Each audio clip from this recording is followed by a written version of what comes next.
निकाला है, intensity on earth surface. तो वो आपने पहले कैसे निकाला, power, radiation power from radiant power of sun, वो लिखा हमने। फिर उसको डिवाइड कर दिया किससे, एरिया, किसके बीच वाला, बिटवीन दी, हाँ, अब उसको हमने डिवाइड कर दिया। एरिया कौन सा लिया, इसको सन को सेंटर माना, क्योंकि ये जो रेडिएंट पावर निकली वो सिर्फ इसी डायरेक्शन में जाएगी, ये जरूरी नहीं है, ये तो सेंटर बना, ये ऑल पॉसिबल डायरेक्शन में जाने वाली है। तो इस पूरे एरिया से आपको डिवाइड करना पड़ेगा, that is equal to 4 pi into D का स्क्वायर। यस और नो, यस और नो। ये जो distance between earth and sun है वो अब रेडियस हो जाएगी तुम्हारा 4 पाई इंटू डी का स्क्वायर, उससे हमने डिवाइड कर दिया। तो अब यहां से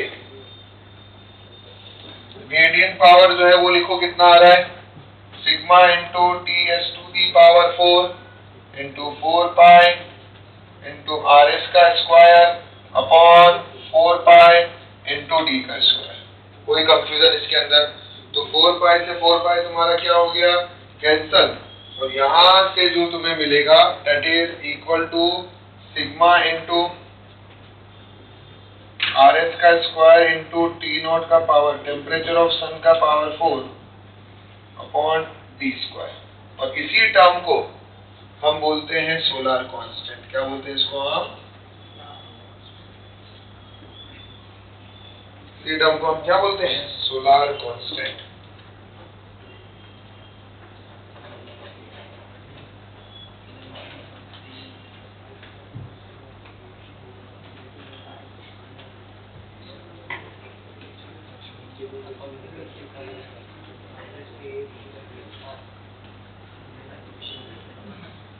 अब इसमें क्या क्या कांस्टेंट है, sigma constant, radius of sun constant, temperature of sun constant, और वो जो डी है वो तेरा क्या है, एरिया। हर प्लेनेट के लिए डी का वैल्यू अलग अलग होगा। अर्थ के लिए डी अलग है, मान लीजिए मार्स के लिए डी का वैल्यू अलग होगा। डी मतलब क्या होगा, डिस्टेंस बिटवीन सन और मून। तो उससे आपको सोलर कांस्टेंट का एक सिंपल सा फंडा मिलता है कि solar constant is inversely proportional to D square. Earth की डिस्टेंस और सन से अलग होगी, है ना, हमारे मार्स की डिस्टेंस सन से अलग होगी, तो वहां से हम लोग एक रिलेशन निकाल पाए।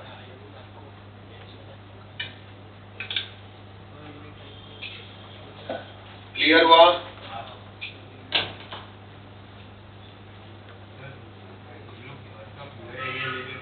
अर्थ का एरिया नहीं है, सन का एरिया नहीं है।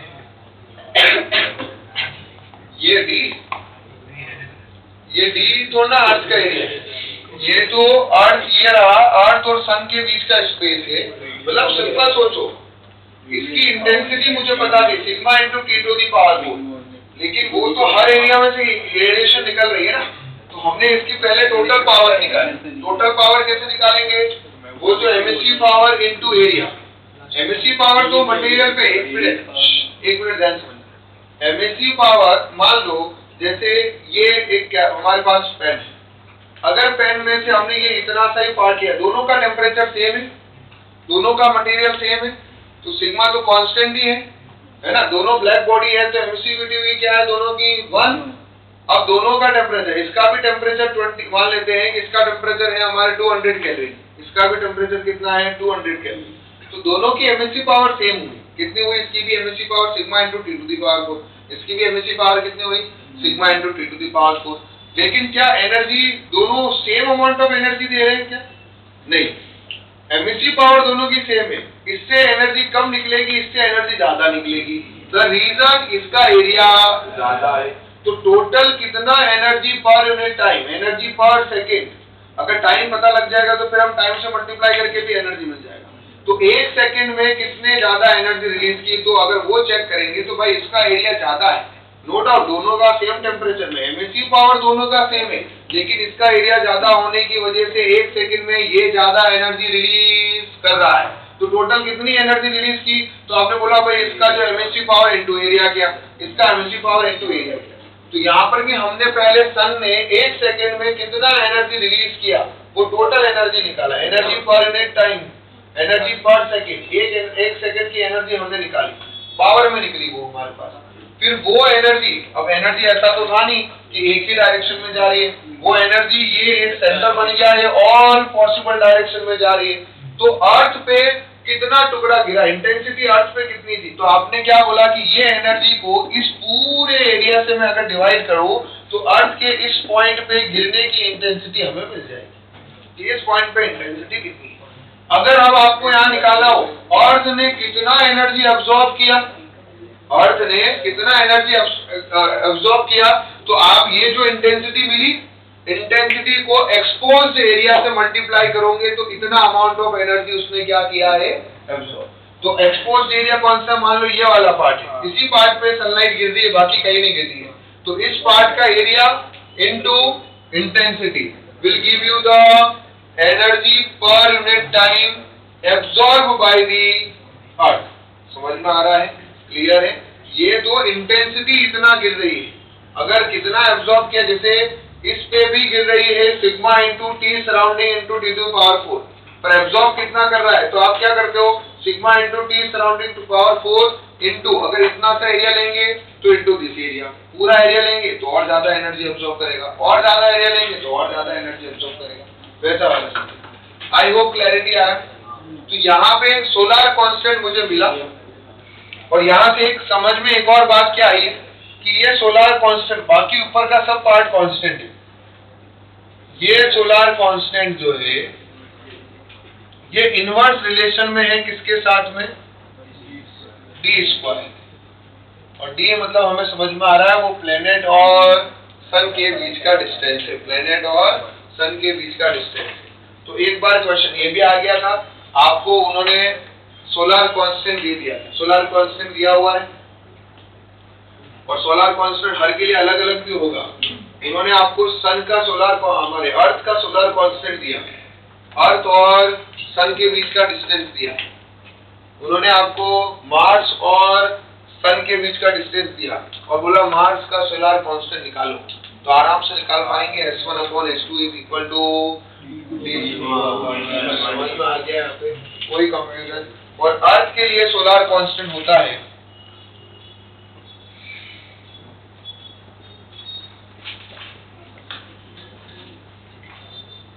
ये याद रखने की जरूरत नहीं है, लेकिन मुझे कैसे बता देता हूँ, दैट इज 1340 वॉट पर मीटर स्क्वायर, और टेम्परेचर और सन जो है ये नियरली बता रहा हूँ है ना, ऐसा अप्रोक्सीमेट तो सन का अभी तक कोई माइकल पैदा नहीं हुआ जो बता सकता है, दैट इज ये भी कैलकुलेट करके आया, दैट इज 5 मतलब 500 के आसपास होता है, दैट इज 5732 केल्विन के आसपास नियरली।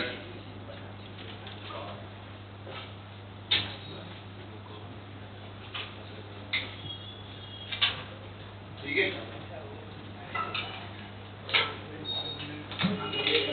चलिए एक क्वेश्चन करो।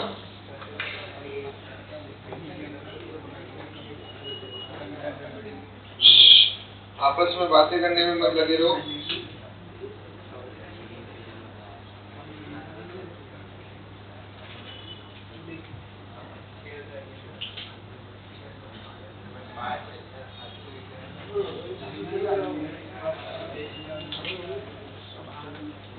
तो ये सोलर कांस्टेंट समझ में आ रहा है?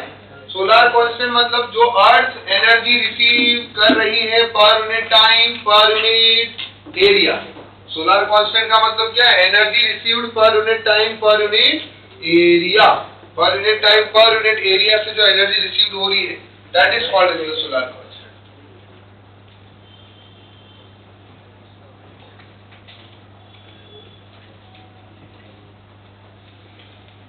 भेज दिया है ग्रुप पे क्वेश्चन।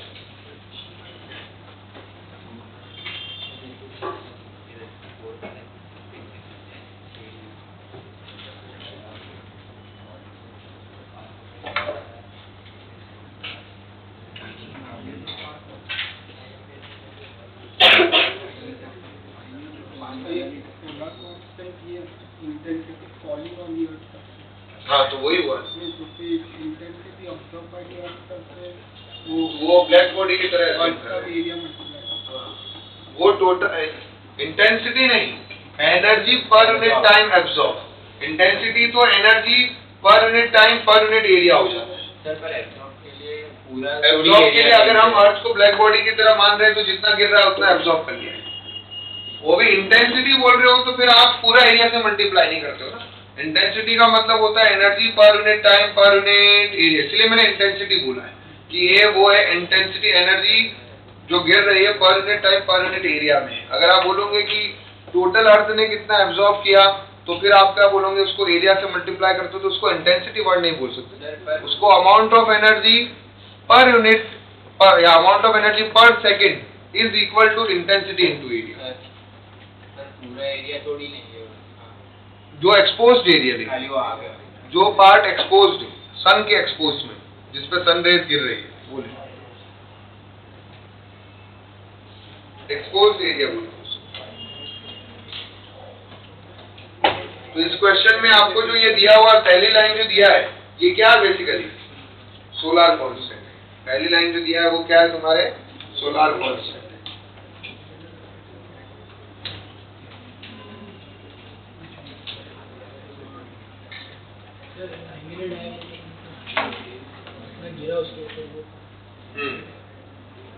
जितना गिरा उतना वो वाला।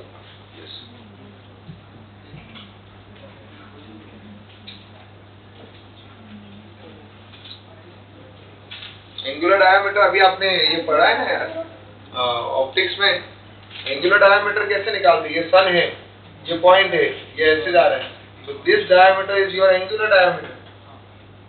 ये डायमीटर, ये सन है, ये इधर इसको इस तरह से लेके जाओ जहां मीट कर रहा है, तो ये जो डायमीटर होगा, ये जो डायमीटर है वो डायमीटर, और ये एंगल जो दिख रहा है वो एंगुलर डायमीटर। ऑप्टिक्स में पढ़ा है हम लोगों ने, है ना, जहाँ पे आपने वो इमेज के केस में अपना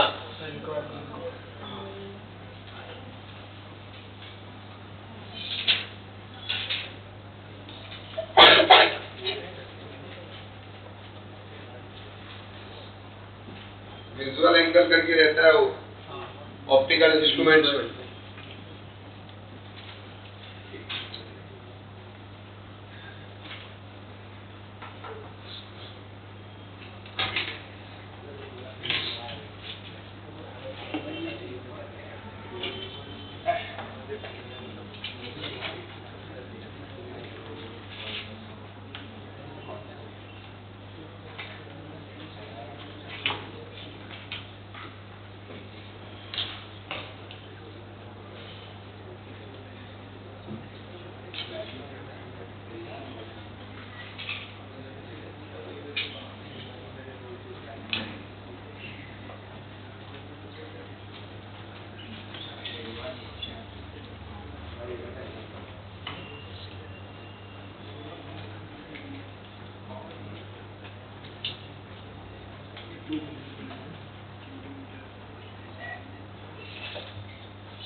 यहाँ पे रेडिएशन गिर रही है, सन से आने वाली इस पॉइंट पे गिरी होगी, ये एंगल तेरा एंगुलर डायमीटर आया।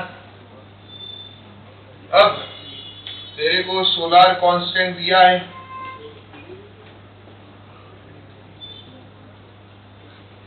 उसका वैल्यू उन्होंने दिया है 2 कैलोरी सेंटीमीटर स्क्वायर पर मिनट। या तो उसको तुम किस में कन्वर्ट करो, जूल में, कैलोरी को जूल में कन्वर्ट करने के लिए 4.2, सेंटीमीटर स्क्वायर को मीटर स्क्वायर कन्वर्ट करने के लिए 10 टू द पावर -4, मिनट को सेकंड में कन्वर्ट करने के लिए 60। यह आंसर आया अब तेरे पास में जूल पर मीटर स्क्वायर सेकंड। यहाँ तक क्लियर हो गया? SI में लिया है। अब उन्होंने हमें पूछा है, अब यार यहाँ ये तो अभी मैंने आपको सोलर कांस्टेंट का फॉर्मूला लिखवा दिया, या तो आप सीधा ये फॉर्मूला यूज करो, sigma into RS square into TS to the power 4 into D square, या तो सीधा आप ये फॉर्मूला यूज करो। नहीं कर पा रहे हो, फॉर्मूला यूज नहीं करना है, तो फिर जैसे हमने डिराइव किया उस सेम वे में उसको डिराइव करोगे और फिर बाद में जो है आप इसको सॉल्व करोगे। तो that solar constant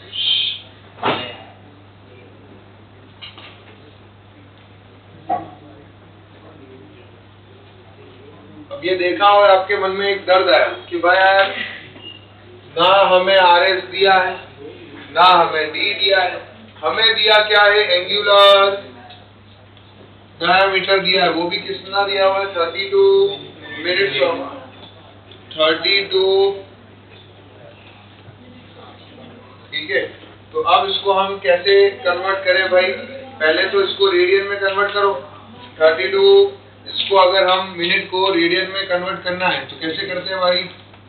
32 bye 60 into degree में हो गया पाई बाय 180। तो रेडियन में कितना आया? ये हमारे पास में ये एंगल थीटा आ गया है, और this angle is equal to क्या होता है? Arc length upon radius. अरे हाँ या ना?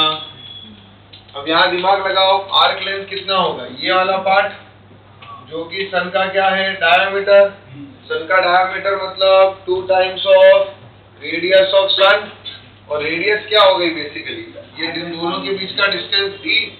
अब ये डिस्टेंस इतना ज्यादा है कि ये और ये लाइन ऑलमोस्ट क्या हो जाती है? सेम ही हो जाती है। तो इसको हमने क्या लिख दिया? समझ में आया? यहाँ से मुझे अब हाँ कोई दिमाग ऐसे लगाया सर मैं यहाँ से बीच से कट करूंगा, ये RS ये D थीटा बाय 2 को भी सेम ही, कोई फर्क नहीं पड़ने वाला। ठीक है, तो यहाँ से थीटा तेरे को मिल रहा है जो कितना है? देखो तेरे पास में 32 pi upon 60 into 180 equal to RS upon D 2 times of RS upon D। तो 2 को इधर भेज दो तो RS अपॉन D का वैल्यू आ जाएगा। सोलर कांस्टेंट तुम यहाँ निकाल के बैठे हो, कितना है solar constant? 2 into 4.2 divide by 10 to the power -4 into 60। Sigma का वैल्यू डालो 5.67 into 10 to the power -8। RS upon D का वैल्यू, ये 2 भेज देंगे नीचे तो ये ऊपर 16 हो जाएगा, बरोबर? 16 अपॉन 60 इंटू 180 पाई का होल स्क्वायर इंटू TS का पावर 4।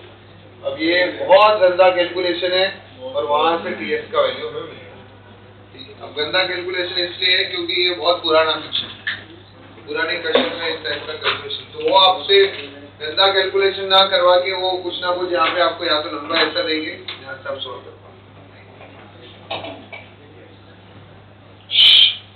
क्लियर है?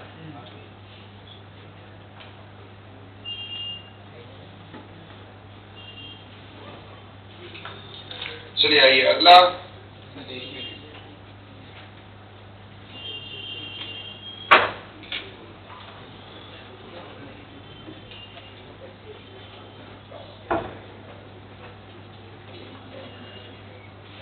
तो एडवांस के पॉइंट हमारे मेंस के पॉइंट ऑफ व्यू से चैप्टर खत्म हो गया है। एक टॉपिक है जो हर बार पहले मेंस के एग्जाम में आता था, लेकिन उन्होंने लास्ट ईयर हटाया, न्यूटन्स लॉ ऑफ कूलिंग। हटाने के बावजूद भी फिर वो रुके नहीं और उन्होंने एक क्वेश्चन एक में डाल दिया। तो इसका मतलब हटाया हो या नहीं हटाया हो, ये वाला टॉपिक हमें पढ़ना ही है, क्योंकि इस पे सीईटी में भी भर के क्वेश्चन आए हैं, मेंस में भी भर के क्वेश्चन आए, और इतना पॉपुलर क्वेश्चन आता है इसके ऊपर कि हम इतने टफ पढ़ते हैं और पता लगता है एग्जाम में जाके इसी पे क्वेश्चन आया। ठीक है, तो बहुत ही इजी टॉपिक है, पर उसमें अगर आपको एक उसको मैं थोड़ा टफ तरीके से पढ़ाता हूँ ठीक है, अब तक बीपी में पढ़ाने तरीके सुनता उस तरीके से, मतलब उसका बीच का एक कंफ्यूजन क्रिएट होता है एग्जाम में, वो कंफ्यूजन ना हो इसके लिए मैं आपको उसका कहाँ से आया, या तो मैं डायरेक्ट स्टेटमेंट लिखवा दूं, और बट मैं डायरेक्ट स्टेटमेंट ना लिखवा के जो हमने अभी तक पढ़ा है रेट ऑफ कूलिंग, वहां से मैं इसको डिराइव करके आपको बताऊंगा, ताकि आपको क्लियर रहे कि वो और ये चीज अलग नहीं, तो हमें दो अलग तरीके से रटना नहीं है, उसको कहाँ से आया वो एक थोड़ा सा थियरी में आपको समझा देता हूँ, ठीक है, ताकि आप कॉन्सेप्चुअली क्लियर रहे कि भाई क्या है। तो लिखेंगे अभी last topic of the chapter, Newton's law of cooling. अब बाजू में लिखना this is approximate method, bracket में लिखेंगे दिस इज अप्रोक्सीमेट मेथड। ये बहुत जरूरी चीज समझाने जा रहा हूँ, बहुत कम लोग जो है इसको एक्सप्लेन करते हैं, सारे लोग इसको डायरेक्ट एक्सप्लेन कर देते हैं, और जो हमने ये rate of cooling, Stefan Boltzmann law में भी हमने एक थर्ड पॉइंट लिखा था रेट ऑफ कूलिंग, उसके साथ लोग कंफ्यूज होते हैं, और वो कंफ्यूजन बड़ा खतरनाक है कि हमें समझ नहीं आता है कि कभी तो वो फॉर्मूला यूज कर रहे हैं, कभी ये फॉर्मूला यूज कर रहे हैं। तो मैं आपको वो क्लैरिटी देने की पूरी कोशिश करूंगा कि कब हमें ये शॉर्टकट यूज करना है और कब हमें वो जो हमारा एक्चुअल फॉर्मूला है, क्योंकि वो फॉर्मूले में बहुत मेहनत है। क्यों है बताओ, उसमें t⁴ माइनस जो है सराउंडिंग की t⁴ आता है, और वो कैलकुलेशन को बड़ा टफ बना देता है, और इधर भी आप मल्टीप्लाई करते हो इतनी सारी चीजें, तो वो रेट ऑफ कूलिंग वाला जो फॉर्मूला है वो अपने आप में काफी जो है सॉल्विंग के पॉइंट ऑफ व्यू से टफ चला जाता है। बट बहुत बार क्वेश्चन आए, कभी कभार वो फॉर्मूला यूज करना पड़ रहा है, कभी कभार ये फॉर्मूला यूज करना पड़ रहा है, इसीलिए मैंने आपको ऊपर ही लिखवा दिया ये कौन सा मेथड है, अप्रोक्सीमेट मेथड। और आप सब लोगों ने अभी तक जितने भी चैप्टर पढ़े हैं, चाहे ग्रेविटेशन पढ़ा हो या हमने पढ़ा है, तो आपने एक लिमिट डाली कि अप्रोक्सीमेट मेथड हम हर जगह नहीं यूज कर सकते। जैसे ग्रेविटेशन में भी आपने पढ़ा है कि वहां पर आपने वो जी जो है डेप्थ के साथ वेरिएशन है, तो वहां पे आप हर बार अप्रोक्सीमेट फॉर्मूला यूज नहीं कर सकते, वहां आप कंडीशन लगाते हो कि भाई जी जो है एच जो है हमारे जी अर्थ के रेडियस के जो है कंपेरेबल हो या उससे छोटा हो, तो हम ये अप्रोक्सीमेट फॉर्मूला यूज करेंगे। तो वैसा ही यहाँ पर भी एक कंडीशन है, तो पहले आप ब्रैकेट में लिख दीजिए ये क्या है, अप्रोक्सीमेट मेथड, अप्रोक्सीमेट मेथड। अब ध्यान से समझेंगे,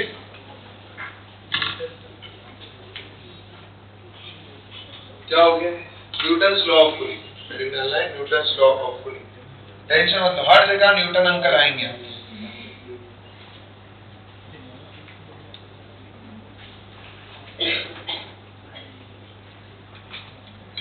बॉडी का टेम्परेचर मान लेते हैं T है, और सराउंडिंग का टेम्परेचर,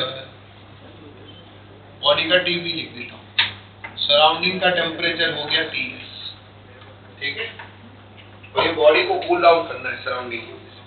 तो टेम्परेचर डिफरेंस कितना हो रहा है, डेल्टा T। डेल्टा T मतलब क्या हो रहा है, surrounding body minus surrounding, temperature difference जो आ रहा है, तो temperature of body minus temperature of surrounding, clear. अब मैं ये न्यूटन्स लॉ ऑफ कूलिंग कब यूज कर सकता हूँ, हियर ये जो डिफरेंस है बॉडी का टेम्परेचर और, क्या बात चल रही है, बात पे बात करे जा रहे हैं, क्या बात, तुम या तो बात कर लो, मैं रुक जाता हूँ, कुछ कंफ्यूजन है, हेडिंग में कंफ्यूजन चल रहा है, तो क्या इतना कंफ्यूजन। अब ये जो डेल्टा T है हमारे पास में, इसको अगर हम कंपेयर करें किसके साथ, सराउंडिंग के टेम्परेचर के साथ में, या फिर बॉडी के टेम्परेचर के साथ में, तो it should be very small. क्या होना चाहिए, ये काफी कम होना चाहिए। मतलब जनरली यार लोग तो ऐसा बोलते हैं कि जो डिफरेंस मैंने इसलिए कहा Ts इंटू T, इसके साथ में आप मल्टीप्लाई करो, ये जो आएगा इससे ये काफी कम होने वाला है, डिफरेंस जो है वो क्या आने वाला है, काफी कम जो है वो डिफरेंस होगा, इंटू हाँ मल्टीप्लिकेशन, मतलब इन दोनों से आप कंपेयर करोगे इसको, तो ये काफी कम होना चाहिए। जनरली मैं तो बोलता हूँ कि अगर डिफरेंस मैंने बनाया, ऐसा कहीं लिखा हुआ नहीं बुक में स्टेटमेंट। आपको डिफरेंस 100 डिग्री सेल्सियस से कम दिख रहा हो, ठीक है, तो उस केस में आप क्या कर लो, ये वाला मेथड यूज करो। मतलब आपके पास में सराउंडिंग टेम्परेचर, बॉडी का टेम्परेचर दिया हुआ है 90 डिग्री सेल्सियस और सराउंडिंग का टेम्परेचर दिया हुआ है कितना, मान लो हमारा 30 डिग्री सेल्सियस, ठीक है, तो डिफरेंस कितना आ रहा है 60, तो आप जो है ये यूज करेंगे। दूसरा तरीका आप क्या करोगे, अब आप सराउंडिंग का टेम्परेचर कितना है 30, बॉडी का टेम्परेचर कितना है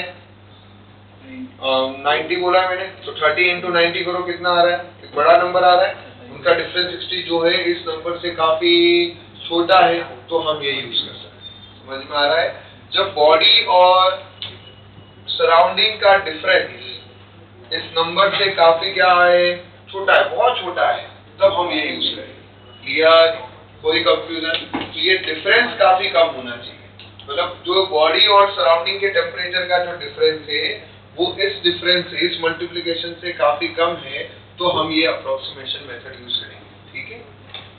हाँ बोलो, इनटू मल्टीप्लिकेशन, क्लियर। नाउ अब यहाँ तक आते हैं, हमारा न्यूटन्स लॉ ऑफ कूलिंग क्या है, देखो अभी आपको दिखेगा, देखो अभी आपको समझ में आएगा। न्यूटन्स लॉ, हमने रेट ऑफ कूलिंग वाला फॉर्मूला क्या यूज किया बताओ, रेट ऑफ कूलिंग क्या था, minus of dt by small dt equal to क्या आएगा, देखो sigma into E into A upon ms। मतलब ये डिफरेंस जो है इनके कंपैरिजन में काफी स्मॉल है, ये ध्यान रखना है। ये जो डिफरेंस जो है वो हमारे बॉडी के टेम्परेचर के कंपैरिजन में क्या है, काफी स्मॉल है, ये ध्यान रखना हमने। Sigma into E into A upon ms ये आया हमारे पास में, इंटू क्या आ रहा है यहाँ पे, टेम्परेचर ऑफ बॉडी की पावर 4 अपॉन सराउंडिंग का पावर 4। यहाँ तक क्लियर हुआ, यहाँ पे कोई कंफ्यूजन?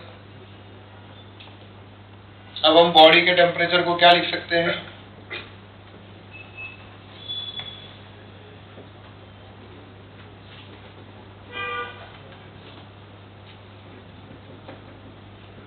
इसको मैं ऐसे लिख दूं, Ts प्लस डेल्टा टी का पावर 4 माइनस Ts का पावर 4, सही लिखा मैंने यहाँ तक, ऐसे लिख दिया चलेगा। बॉडी के टेम्परेचर को इस तरह से लिखूंगा तो कोई कंफ्यूजन है इसके अंदर? अब इसमें Ts का पावर 4 बाहर लेके आ जाओ, क्या आएगा देखो,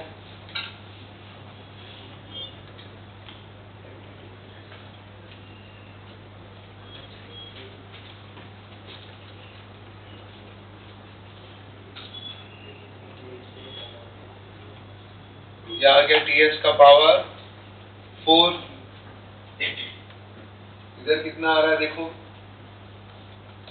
1 plus delta T upon Ts का होल पावर 4। ये समझा, इसमें से Ts का पावर 4 बाहर निकाला तो यहाँ 1 plus delta T upon Ts हो जाएगा, होल पावर 4 माइनस 1,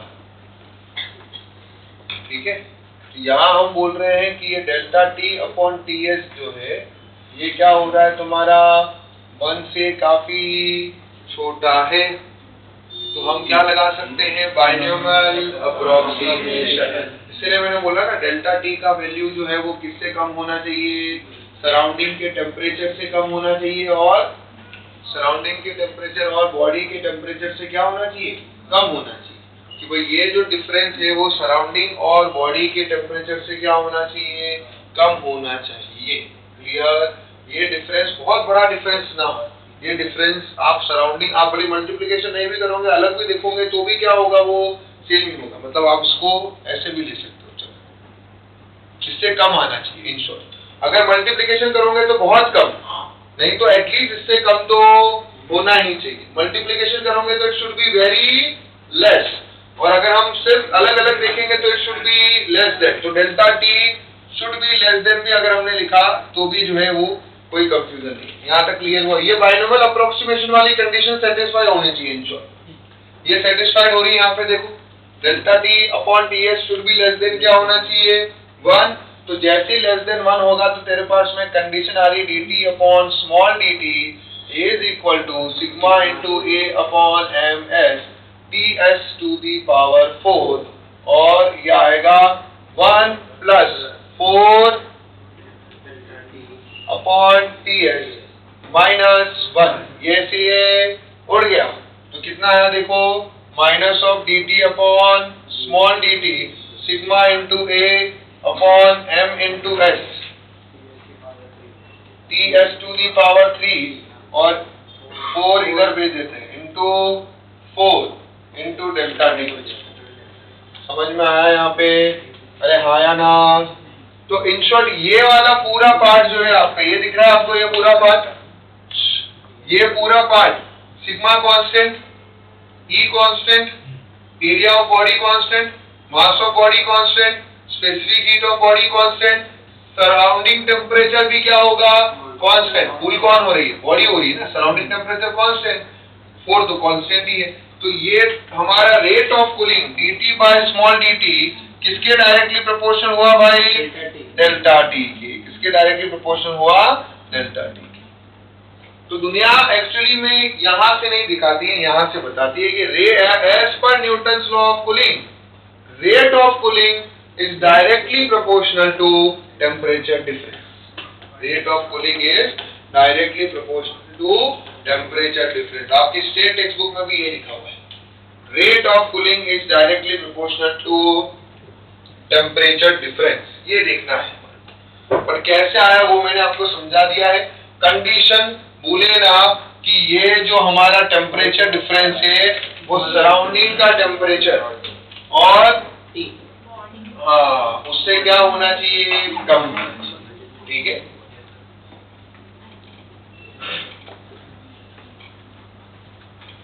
क्लियर है? कोई कंफ्यूजन इसमें? अरे समझ में आ रहा है नहीं आ रहा है? क्लियर हुआ कि नहीं हुआ है? यहाँ लिख देंगे एज पर Newton rate of cooling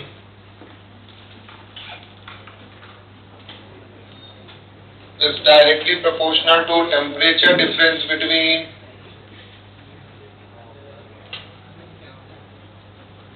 surrounding and body.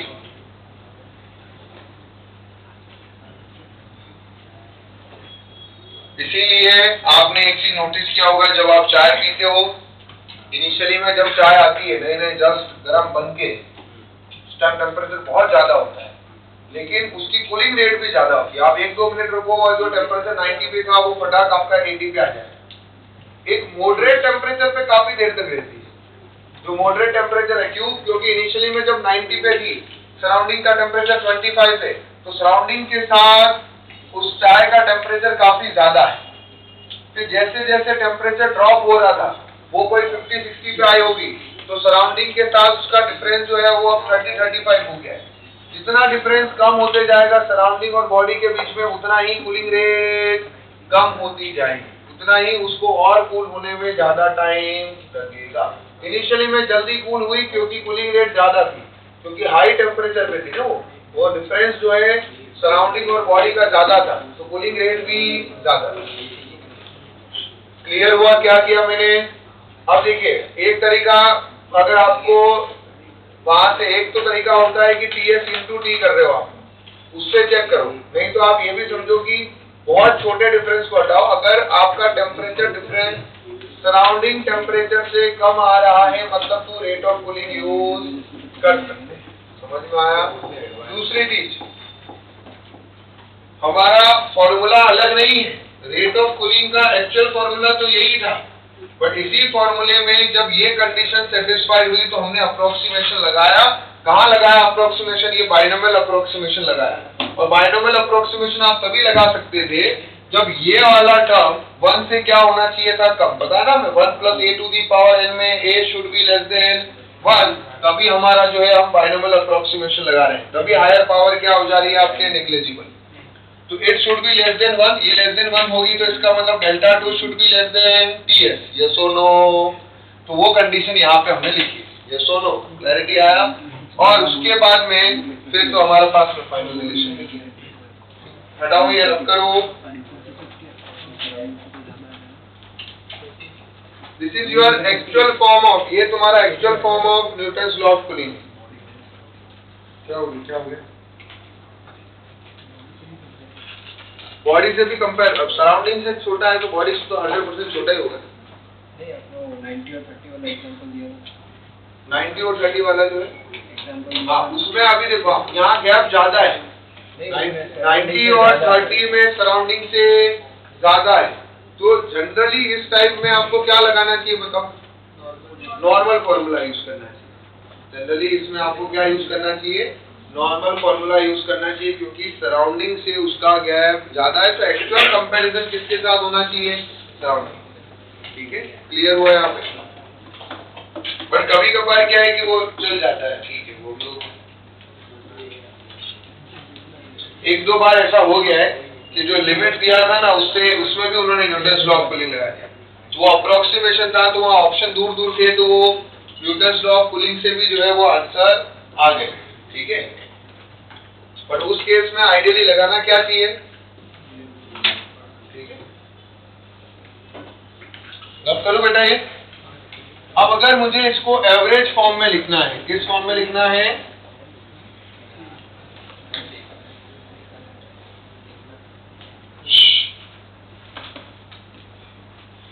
ध्यान से समझेंगे। Rate of cooling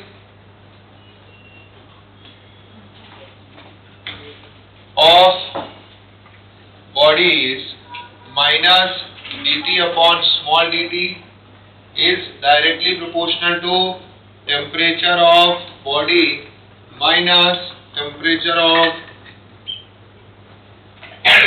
surrounding। इसको हमें अगर एवरेज फॉर्म में लिखना है, in average form,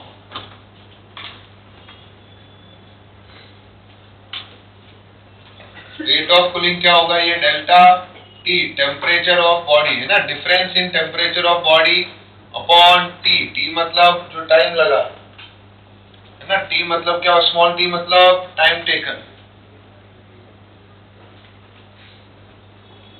is directly proportional to. अब सर बॉडी का टेम्परेचर क्या ले?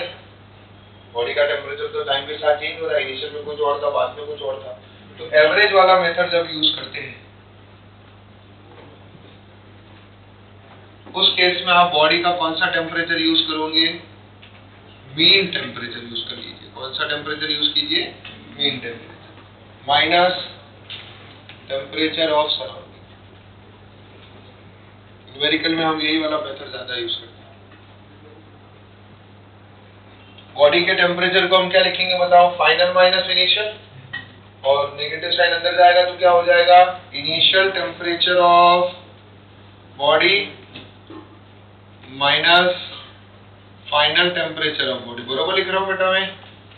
Upon T is directly proportional to mean temperature of body. Body का कौन सा temperature? Mean minus T surrounding. अब आपके मन में एक क्वेश्चन आएगा, सर ये मीन टेम्परेचर से मतलब क्या है? एवरेज फॉर्म का मतलब भी क्या हुआ है? देखो, body cool down from T initial to T final in कितने टाइम में? T time.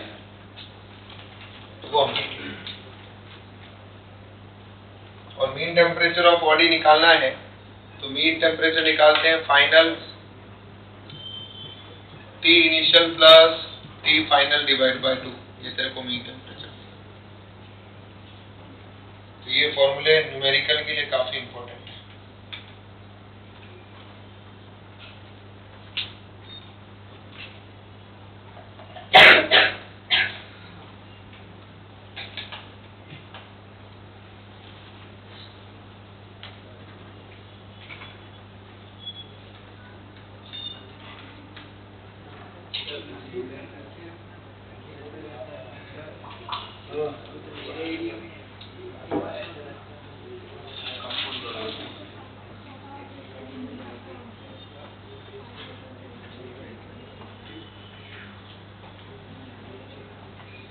चलिए देखो एक क्वेश्चन,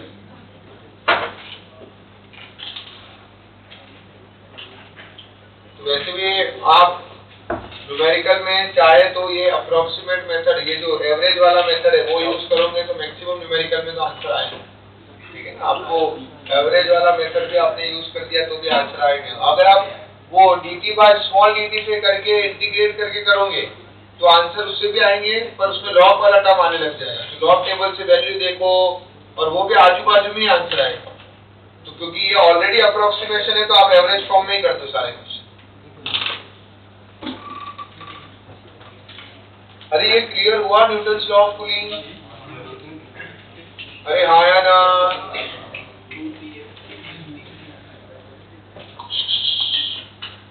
कोई कंफ्यूजन है तो पूछ लो। I repeat again, Newton's law of cooling अलग नहीं है। जो रेट ऑफ कूलिंग हमने रेडिएशन वाले पार्ट में पढ़ा था वही रेट ऑफ कूलिंग वाला फॉर्मूला लगाना है यहाँ पे। उस फॉर्मूले के अंदर बस सिर्फ हमने क्या देखा कि जो सराउंडिंग का जो डिफरेंस है सराउंडिंग और बॉडी के टेम्परेचर के बीच में, वो डिफरेंस सराउंडिंग टेम्परेचर से क्या होता है, कम होता है। तो हम ये न्यूटन्स लॉ ऑफ कूलिंग वाला मेथड यूज कर सकते हैं। Clear? Newton's law of cooling actual form of Newton's law of cooling क्या है? वो है rate of cooling is directly proportional to body का टेम्परेचर माइनस सराउंडिंग का टेम्परेचर। इसको अगर मैं एवरेज फॉर्म में लिखना चाहूँ तो एवरेज फॉर्म में कैसे लिख रहा हूँ? मैंने जो स्मॉल dt को लिख दिया डेल्टा। एवरेज फॉर्म क्या होता है? dt by small dt is the instantaneous form ना। एवरेज फॉर्म में लिखना है तो delta t by small t, delta t by change in time, मतलब t माइनस 0 हो गया है। तो that become what? Initial final time minus initial 0। यहाँ से बॉडी का टेम्परेचर और यहाँ बॉडी का टेम्परेचर क्या लेंगे, क्योंकि ये तो इंस्टेंटेनियस फॉर्म तो है नहीं। आप उस पर्टिकुलर इंस्टेंट को तो देख नहीं रहे हो, आप स्टार्ट से लेके एंड तक देख रहे हो। तो उस केस में आपने यहाँ मीन टेम्परेचर ले लिया है, ठीक है। तो मीन टेम्परेचर क्या निकालेंगे? जो उसका इनिशियल कहाँ से कहाँ तक कूल डाउन हो रहा है, T इनिशियल से T फाइनल तक पहुंचा, इसका मीन लिया T1 प्लस T2 अपॉन 2 या T initial plus T final upon 2। उस मीन को यहाँ चिपकाना है, नेगेटिव साइन अंदर डालेंगे तो फाइनल माइनस इनिशियल होता है, तो initial minus final upon T। T मतलब यहाँ टाइम। देखो एक क्वेश्चन करो।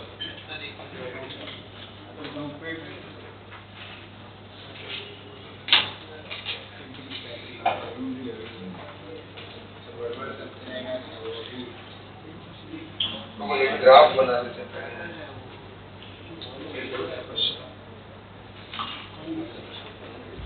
तीन बार ग्राफ में पूछा गया।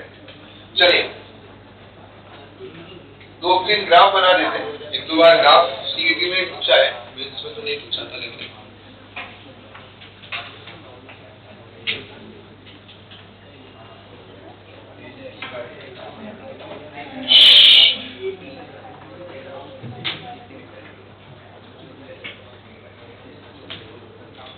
चलिए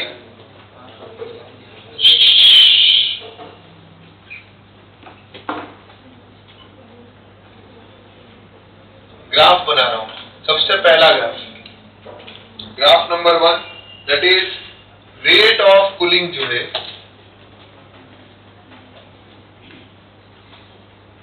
वो आप लिख रहे हो डायरेक्ट रेट ऑफ कूलिंग, जिसको हम लिखते हैं minus of dt by small dt is directly proportional to temperature of body minus temperature of surrounding। तो ग्राफ बनाना है किसके बीच में? रेट ऑफ कूलिंग और इस डिफरेंस के बीच में, ठीक है, TB माइनस TS। तो आई थिंक यहाँ का कौन सा ग्राफ बन रहा है? Straight line. क्या बन रहा है यहाँ पे? स्ट्रेट लाइन बन रहा है। बट अगर आपको मैं पूछूं graph between temperature of body and time, temperature of body and time के बीच में ग्राफ निकाल, तो कैसे निकालेंगे? Temperature of body and time के बीच में ग्राफ निकालना है तो ये माइनस ऑफ dt है अपॉन, यहाँ प्रोपोर्शनलिटी का साइन हटाया तो क्या आता है? कांस्टेंट k लिखा हमने, that is temperature of body minus Ts, minus of dt upon Tb minus Ts integrate करेंगे k इंटू dt से, लिमिट लगाओ 0 से t, और बॉडी का टेम्परेचर जो है और इसमें हमें पता कैसे चलेगा कि हम लोग को ये फॉर्मूला से ज्यादा कि वो वाला किसमें मतलब हम लोग को ये रिलेशन दिखाना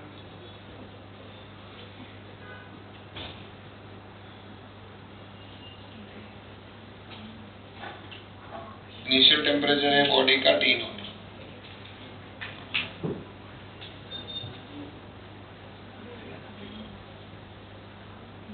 तुझे सराउंडिंग का टेम्परेचर दिया होगा,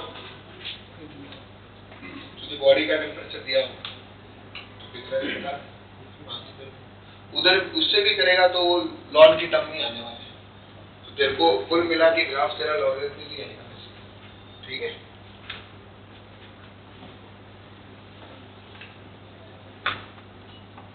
ये दिया हुआ है हमें, या वो न्यूटन्स लॉ ऑफ कूलिंग कुछ मेंशन कर देगा वो, इंटीग्रेट करते हैं कितना आएगा देखो, इंटीग्रेट करने पे ln T naught minus TS है ना, इसको अगर हम इंटीग्रेट करते हैं तो हमारा क्या होगा देखो, फाइनल वाला ln T माइनस ऑफ, या एक काम करो लिमिट मत लगाओ, लिमिट नहीं लगाओगे तो क्या होगा, कांस्टेंट ऑफ इंटीग्रेशन की टर्म में आ जाएगा, c की टर्म में, ठीक है। तो ln TB minus of TS equal to minus of KT plus 5, 5 का मतलब क्या हो गया, कांस्टेंट ऑफ इंटीग्रेशन, बरोबर। अब इसको इधर भेज दो ln को, तो क्या आएगा, TB minus TS equal to e to the power minus of KT plus 5। तो यहाँ पर कौन सा ग्राफ बनने वाला है बताओ, अभी टाइम और इसके बीच में ये डिफरेंस आ गया TB माइनस TS, और ये आ गया टाइम t, तो कौन सा ग्राफ बनाओ, एक्सपोनेंशियली नेगेटिव साइन आ रहा है, तो एक्सपोनेंशियली डिक्रीमेंट वाला ग्राफ, कौन सा ग्राफ आ रहा है, ये एक्सपोनेंशियली डिक्रीमेंट वाला ग्राफ आ रहा है। ऑसिलेशन में पढ़ा है ऐसा ग्राफ हम लोगों ने, है ना, डैम्प्ड अनडैम्प्ड ऑसिलेशन पढ़ते हैं हम लोग, तो उसमें जो है ये हमें दिखाई देता है इस तरह से। तो यहाँ टेम्परेचर की जो रेट है गिरने की वो कौन सा हो रहा है, एक्सपोनेंशियल डिक्रीज, और ये जो टेम्परेचर है वो कौन सा temperature, this is your surrounding temperature, और ये तेरा बॉडी का टेम्परेचर, TB और TS के बीच में। तो TS को उधर भेज दो, TS को इधर भेज दोगे तो TB इक्वल टू ये पॉजिटिव में आ जाएगा इधर की तरफ, ठीक है। तो एक्सपोनेंशियल डिक्रीमेंट मतलब बॉडी का टेम्परेचर जब सराउंडिंग के पास में आएगा उसके बाद में उसके टेम्परेचर में कोई डिक्रीमेंट नहीं होगा, देखो TS पे आने के बाद। अरे ग्राफ समझा कि नहीं समझा, अरे हाँ या ना, ये देखो वापस से लिख रहा हूँ, TB equal to e to the power of minus KT plus 5 plus TS। तो अब आप TB और स्मॉल t के बीच में ग्राफ बना रहे हैं, तो यहाँ पे ये डिक्रीज होगा, और कितना भी इसका वैल्यू कम हो जाए वो एटलीस्ट, अगर मान लीजिए इंफिनिटी तक भी जाता है, 0 भी हो जाता है, तो भी कितना आएगा यहाँ पे, TS के इक्वल तो आएगा, TS से नीचे नहीं जा सकता है, ठीक है। तो ये बॉडी का टेम्परेचर और टाइम के बीच का ग्राफ है।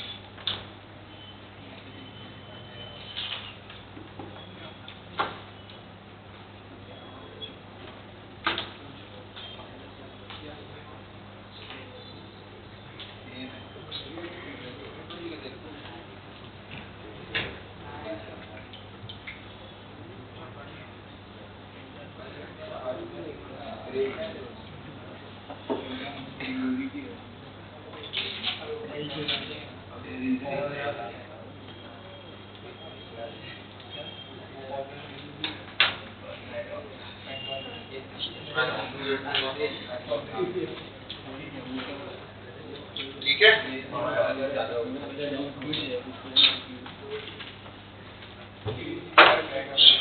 वो मैं वापस रिपीट कर रहा हूँ, जो हमने वो कंडीशन लिखी है डेल्टा टी वाली, वो कंपेरेबल है, मतलब कि ऐसा नहीं है कि कोई लॉ बनाया उसके लिए था, लेकिन न्यूमेरिकल में उन्होंने धज्जियां उड़ा रखी, वो कहीं पे भी लगा रहे हैं, ठीक है। तो डिफरेंस इसलिए मैंने क्या बोला कि फिर मैंने अभी क्या जुगाड़ बनाया हुआ है डिफरेंस के लिए कि भाई अगर आपका डिफरेंस 50 से 100 मतलब 100 डिग्री सेल्सियस से कम है, मैंने तो 100 डिग्री पकड़ा है, तो वो रेडिएशन वाले क्वेश्चन जो भी होते हैं उसमें डिफरेंस काफी ज्यादा रहता है। सराउंडिंग का और बॉडी के टेम्परेचर का जो डिफरेंस है वो सराउंडिंग से काफी ज्यादा रहने वाला है। अगर सराउंडिंग और बॉडी के टेम्परेचर के बीच का डिफरेंस अगर हमारे को 100 डिग्री सेल्सियस से कम दिख रहा है तो न्यूटन्स लॉ ऑफ कूलिंग लगाना। 100 से ज्यादा दिख रहा है तो फिर क्या करोगे आप? हाँ, समझ में आया? एक्चुअली में अप्रोक्सीमेट मेथड किसके लिए बनाया था? जहाँ डिफरेंस काफी कम हो, लेकिन क्या हो रहा है कि अगर वो थोड़ा बहुत 19-20 ज्यादा भी, मान लो तुम्हारा surrounding temperature 20 degree, surrounding temperature 20 degree, difference आ रहा है 30 डिग्री, आइडियली तो लगाना नहीं चाहिए। आइडियली तो कौन सा मेथड लगाना चाहिए? एक्चुअल वाला। लेकिन अगर आप ये वाला भी लगाओगे तो भी आंसर जो है क्या आ जाएंगे? नियरली सेम ही आंसर आएंगे। क्लियर? तो इसीलिए वो इस केस में लगाना तो नहीं चाहिए, फिर भी लग रहा है वो मेथड। बहुत सारे न्यूमेरिकल में उसी मेथड पे लगाया हुआ है। तो आपको अभी अपन ने क्या जुगाड़ बना दिया, अगर सराउंडिंग टेम्परेचर का डिफरेंस किसके साथ में, हमारे सराउंडिंग टेम्परेचर और बॉडी के बीच का डिफरेंस डेल्टा टी अगर 100 डिग्री सेल्सियस से कम है तो मैं न्यूटन्स लॉ ऑफ कूलिंग लगा दूं। 100 डिग्री सेल्सियस से ज्यादा है तो वो जनरली कुछ बुक्स में लिखा हुआ है 60 डिग्री सेल्सियस, 60 डिग्री सेल्सियस से कम है तो लगा दो। लेकिन अब मैंने 60 डिग्री लिखवा है, लेकिन एक दो बार पीवाईक्यू में आ गया, जहाँ 100 भी हो रहा है तो वहां चिपका दिया उन्होंने। तो अपन ने इन जनरल बोल दिया है कि भाई अगर है तो आप यूज कर सकते हो। ठीक है, तो इसको एज अ नोट लिख दो, जुगाड़ बना के लिख दो ऐसा है। If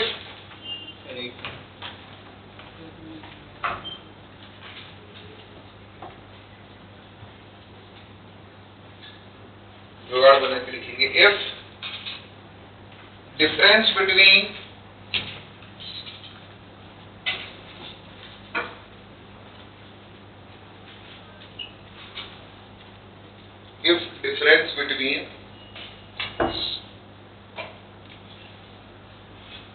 body temperature and surrounding temperature is less than 100 degrees Celsius, then we can use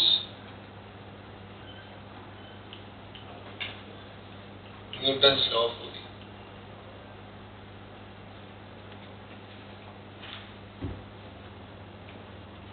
ठीक है, वो यूज करते हो तो बुरा ही नहीं है, वो तो सही मेथड है, बट उसमें कैलकुलेशन आपके लिए क्या बनेगी? टफ। तो ये अप्रोक्सीमेट मेथड है, ये कोई एक्यूरेट मेथड नहीं है, बट ये जुगाड़ कहाँ लगा रहे हैं, अप्रोक्सीमेशन कहाँ लगा रहे हैं हम लोग? न्यूटन्स लॉ ऑफ कूलिंग कहाँ लगा रहे हैं? जहाँ डिफरेंस क्या हो, दोनों में दिख रहा है, बॉडी और सराउंडिंग के बीच का डिफरेंस 100 डिग्री सेल्सियस से कम आ रहा है, तो मैं न्यूटन्स लॉ ऑफ कूलिंग लगा देता हूँ। क्लियर? अगर आप जो हमारा रेडिएशन वाला फॉर्मूला है वो लगाओगे, क्या सही आंसर आएंगे? 100% सही आंसर आएंगे, वही से तो डिराइव हुआ है, उसी का तो अप्रोक्सीमेशन है न्यूटन्स लॉ ऑफ कूलिंग, कोई अलग से थोड़ा मेथड बना है, उसी का अप्रोक्सीमेशन मेथड। इसीलिए वो अप्रोक्सीमेशन लगाया ना, जब उन्होंने जब प्रूव किया तो अप्रोक्सीमेशन लगाया, तो वहां कंडीशन क्या आई थी उन्होंने? Delta T by T should भी क्या होना चाहिए था कि वो लेस, तो आइडियली वहां लगाओ इसको, पर वो क्या है कि छोटा मोटा डिफरेंस में पावर 4 है, तो वो ऑलमोस्ट सेम आंसर दे रहा है। ठीक है, इसीलिए वो अगर कई कबार लग भी जा रहा है तो आप इसको ऐसे जुगाड़ समझ के आप लगाओ, कोई दिक्कत की बात नहीं। ठीक है, देखो एक क्वेश्चन लिखेंगे, a body cools from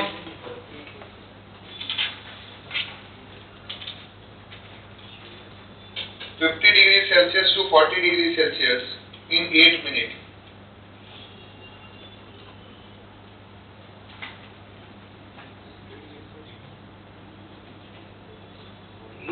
Degree Celsius to 40 degree Celsius in 8 minutes.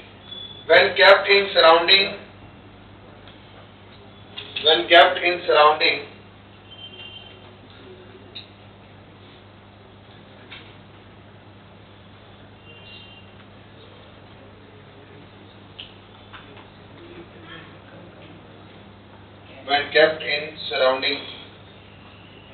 of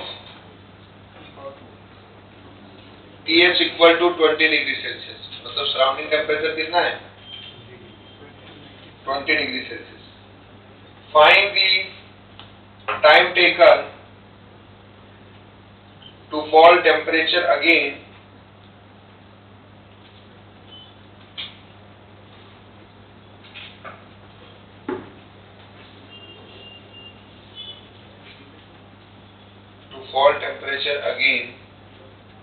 from 40 degrees Celsius to 30 degrees Celsius.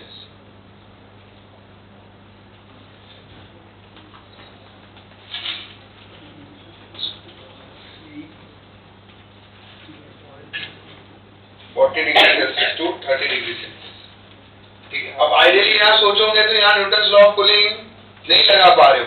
अगर हम उसका जो एक्चुअल वर्जन जो उसका थियरी है इसलिए लोग उसका प्रूफ बताते ही नहीं। मैंने प्रूफ बताया क्यों, मैंने स्टार्टिंग में बोल दिया बुक्स में भी स्टेटमेंट यहाँ से लिखा हुआ आता है, प्रूफ नहीं बताते कोई, बोलते जरूर है this is the approximate method, but वो प्रूफ वहां से हुआ है। लेकिन अभी क्या हो रहा है, आप T⁴ से भी कर रहे हो तो इतना डिफरेंस कम नहीं आ रहा, मतलब ऑलमोस्ट सेम ही आ रहा है 100 डिग्री तक। तो इसके ऊपर डिफरेंस होगा तो दिखेगा 40/3।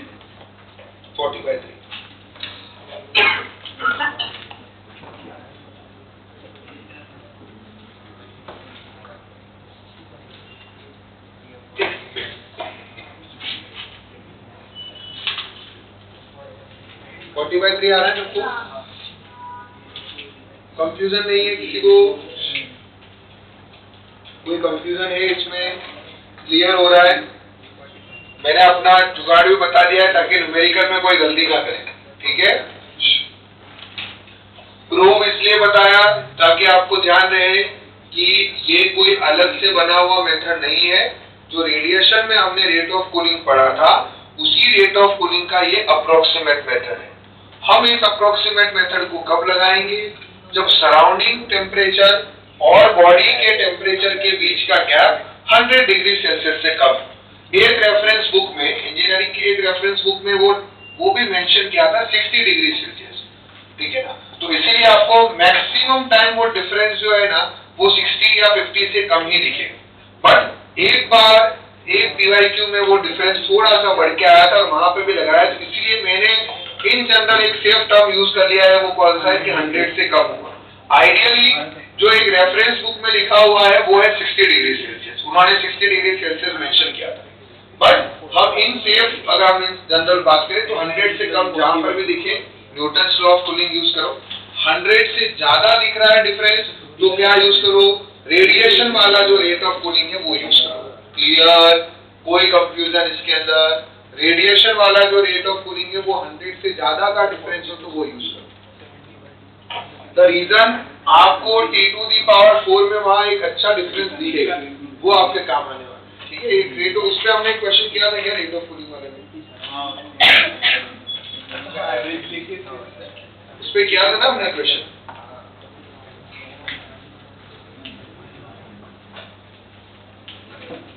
एक तो अभी किया था वो, परफेक्ट।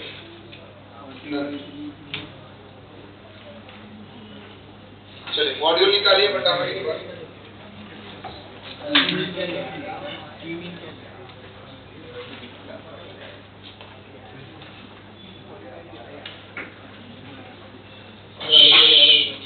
चैप्टर खत्म हो गए, अगले लेक्चर में हम KTG चालू करेंगे, काइनेटिक थियरी ऑफ फिजिक्स।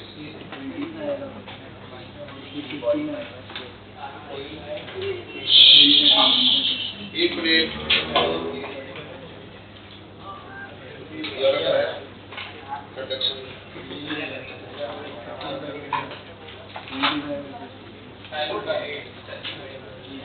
देखिए एक बार अगर मॉड्यूल है हमारे पास,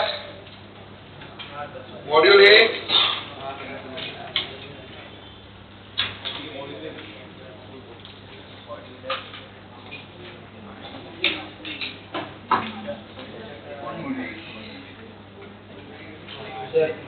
हाँ जी, 3 क्वेश्चन में आपको भेज रहा हूँ, क्या वो हम करके आएंगे क्या घर से?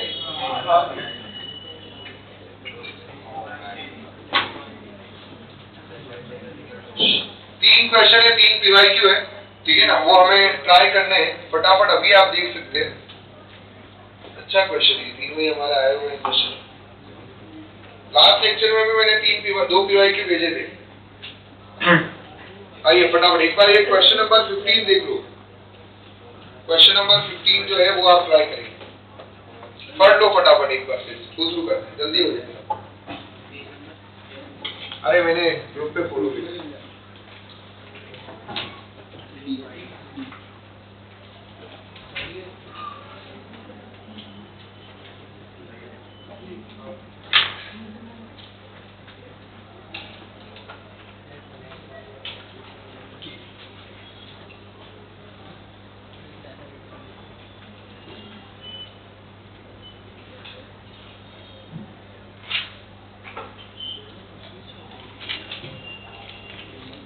हम लोग मॉड्यूल सॉल्व कर रहे हैं नहीं कर रहे?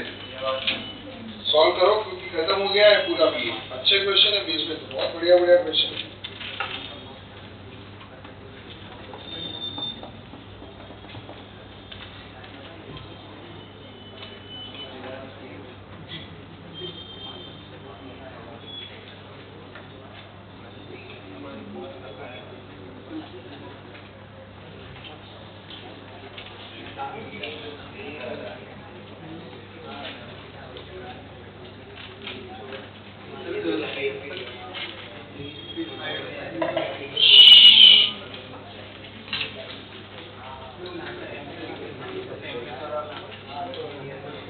बड़ा तुमने क्वेश्चन नंबर 15 समझ में आया क्या हुआ है?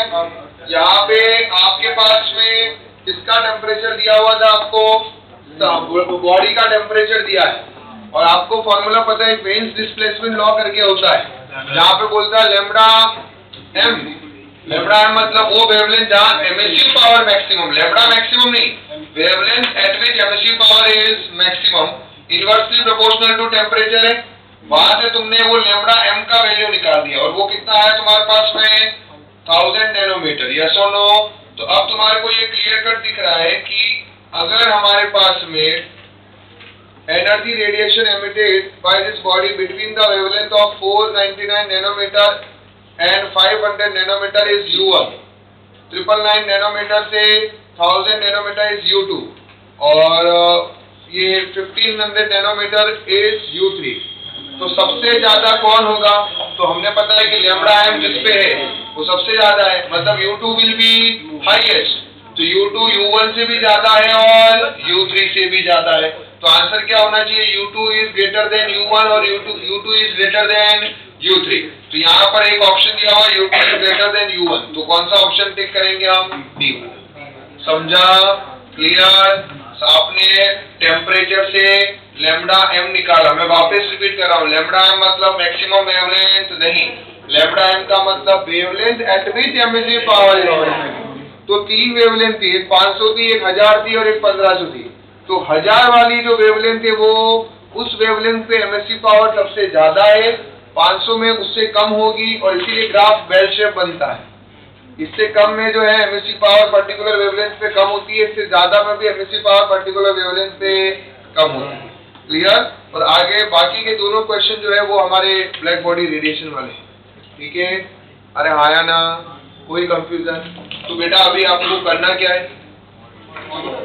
फिर जहाँ एक करके मॉड्यूल सॉल्व करना है, पूरा मॉड्यूल दम लगा के सॉल्व करो। ठीक है ना? मॉड्यूल सॉल्व करोगे तो ही हमारी प्रैक्टिस हो पाएगी। ठीक है? अगला चैप्टर जो है हम अगले लेक्चर, अभी हम बीच में डाउट सॉल्विंग नहीं ले सकते। डाउट सॉल्विंग लेंगे तो हम पीछे रह जाएंगे, हमारा सिलेबस ऑन टाइम कंप्लीट है। तो जैसे ही एक बार हमारा सिलेबस कंप्लीट हो गया फिर बीच बीच में डाउट सॉल्विंग हम देख लेंगे। तो अगले लेक्चर में हम KTG स्टार्ट करते हैं। इस महीने में 3 लेक्चर KTG में लगेंगे और 3 लेक्चर ही हमारे थर्मोडायनामिक्स में लगेंगे। उसके बाद में हम मॉडर्न फिजिक्स चालू करेंगे।